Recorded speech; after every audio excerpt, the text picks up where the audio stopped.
Hey everyone! In today's video, I'll show you how to calculate the Sharpe ratio in Excel using stock return data. The Sharpe ratio helps you evaluate how much return you're getting for the risk you're taking. It's one of the most popular performance metrics in investing. Column A contains monthly dates. Column B contains the closing stock prices. We're using simulated data for 60 months. In column C, we calculate log returns using this formula. This gives us the monthly return based on the percentage change in price. Drag it down to fill the return column. Select your returns and click on percentage icon.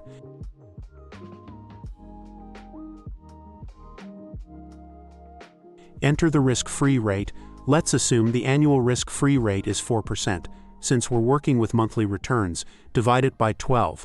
Now calculate average return.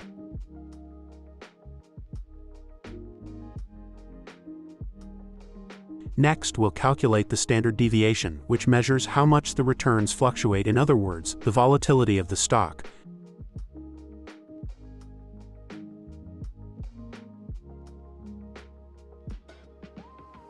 Now it's time for the final step.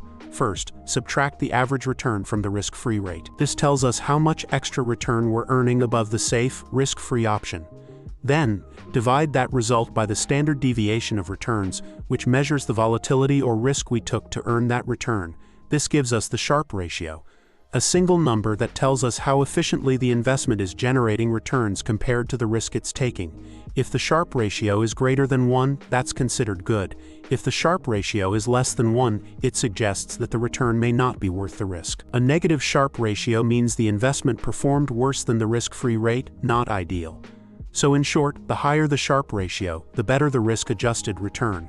If you found this helpful, don't forget to like, subscribe, and hit the notification bell.